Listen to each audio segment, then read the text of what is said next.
지극히 작은 자에게 한 것이 하나님께 한 것이다. 마태복음 25장 40절, 45절 말씀. 그때의 임금은 자기 오른쪽에 있는 사람들에게 말하기를, 내 아버지께 복을 받은 사람들아, 와서 창세 때로부터 너희를 위하여 준비한 이 나라를 차지하여라. 너희는 내가 줄일 때에 내게 먹을 것을 주었고, 목마를 때에 마실 것을 주었으며, 나그네로 있을 때에 영접하였고, 헐벗을 때에 입을 것을 주었고, 병들어 있을 때에 돌보아 주었고, 감옥에 갇혀 있을 때에 찾아주었다 할 것이다.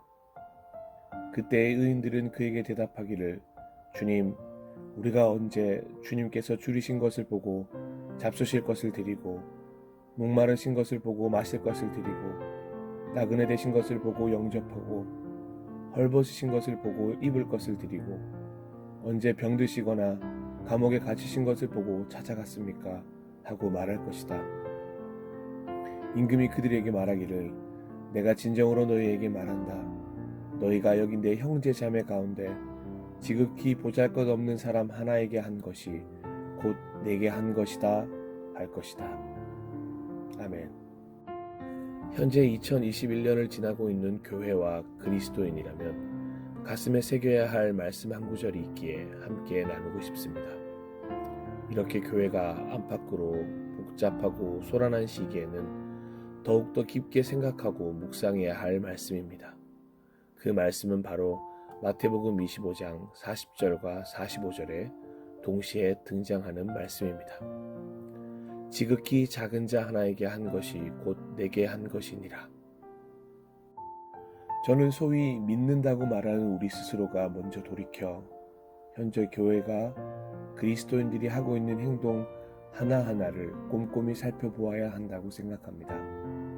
교회에 나가서 예배를 드리고 말씀을 듣고 나라를 위해 기도를 올려드리는 우리의 신앙이 과연 삶 속에서 어떻게 표현되고 있을지 제3자의 시선으로 바라보아야 할 필요성이 있는 때라고 생각합니다. 우리의 예배가, 우리의 말씀이, 우리의 기도가 혹시라도 다른 이들에게는 이기적인 선택으로 표현되고 있지는 않을까요? 이런 시기에 공공연한 부탁 속에서도 배려와 이해와 공감이 하나도 느껴지지 않도록 나타내고 있는 표현은 아닐까요? 과연 우리가 믿고 있는 바가 삶에서 어떻게 드러나고 있을까요? 간절히 바라기는 사랑이신 하나님 아버지를 믿는 우리 역시 그 사랑으로 그 사랑을 드러내며 살고 있기를 간절히 소망할 뿐입니다. 여기 누군가 줄일 때에 먹을 것을 준 사람이 있습니다. 그 사람은 누군가 목마를 때에 마실 것을 준 사람이기도 했습니다. 그는 누군가 잠잘 곳이 필요한 나그네로 자신의 집을 방문했을 때 기꺼이 쉴 곳을 내어주며 영접해준 사람이었고, 누군가 추위로 떨고 있을 때 입을 것을 준 사람이었습니다. 또한 누군가 병들어 있을 때는 정성을 다해 돌보아준 사람이었고, 누군가 감옥에서 외로운 눈물의 시간을 보낼 때 미소로 찾아준 사람이기도 했습니다. 그런데 정작 그 사람은 자신이 한 행동에 대해서 큰 의미를 두고 있지 않은 듯 합니다. 당연히 해야 할 일을 하듯 그 일을 하고 있는 듯 보입니다. 그런데 어느 날 임금이 그 사람을 찾아와서는 아주 놀라운 말씀을 하는 것이었습니다. 당신이 먹을 것을 주고 마실 것을 주고 영접해 주고 입을 것을 주고 돌보아 주고 찾아준 그 사람이 바로 자신이라고 말입니다. 그리고 임금은 창세 때로부터 준비한 자신의 나라의 주인공이 되라는 실로 놀라서 말도 안 나올 만한 선물을 안겨주었습니다. 참 흥미롭게도 성경은 임금이 이 이야기를 하기도 전에 이미 그 사람의 이름을 의인이라고 불러주고 있다는 것입니다. 그 사람의 행동 하나하나는 이미 복받은 사람이요, 의인이라는 칭호를 받기에 충분했다는 것을 나타내고 있습니다. 임금의 말을 들은 그 의인은 어리둥절할 따름이었습니다. 그저 해야 할 당연한 일을 한 것뿐인데 이런 칭찬을 받는 것이 쑥스럽기까지 했을 것입니다.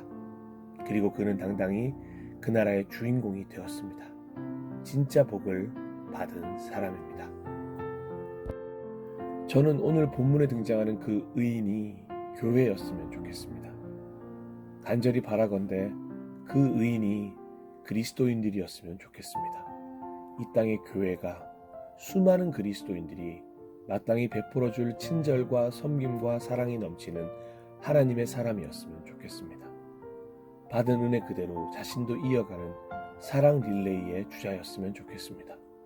무엇인가 대가를 바라고 베푸는 사랑이 아니라 꼭 필요한 이에게 적재적소에 도움을 주는 키다리 아저씨였으면 좋겠습니다.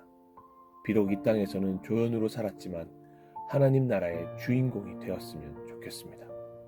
한번 생각해 보십시오. 이런 의인 같은 사람이 세상에 많으면 많을수록 소위 살만한 세상이 되는 것 아니겠습니까? 과연 교회로 인해, 그리스도인들로 인해 이 세상은 살만한 세상일까요? 다시금 깊게 생각해 보아야 할 것입니다. 지극히 작은 자, 지극히 보잘것없는 한 사람에게도 동일하게 사랑을 베푸는 교회와 그리스도인들이 된다면 얼마나 좋을까요? 오늘도 우리는 수많은 하나님을 만났으며 만나고 있고 만날 것이라는 오늘 본문 말씀의 깊은 울림을 가슴에 새기고 있다면 교회가 그리스도인들이 어떻게 행동해야 하는지 스스로 깨닫게 될 것입니다. 우리는 결코 세상으로부터 분리되어져서 외딴 섬이 되어서는 안 됩니다. 그저 고립될 뿐입니다. 먹을 것을 주고 싶어도, 마실 것을 주고 싶어도, 자신의 집에 초대하고 싶어도, 입을 것을 주고 싶어도, 돌보아 주고 싶어도, 찾아가 주고 싶어도 우리 곁에 아무도 존재하지 않는다면 그때는 이미 많이 늦은 시간이 될 것입니다. 도움이 필요한 수많은 이들, 수많은 하나님들을 만나기 위해서라도 우리는 고립이 아닌 소통의 길을 선택해야만 합니다. 양보할 줄 알아야 하고, 들을 줄 알아야 하고, 대화할 줄 알아야 합니다. 아무도 관계하지 못하도록 빗장문을 걸어 잠그는 행동을 멈추어야 합니다.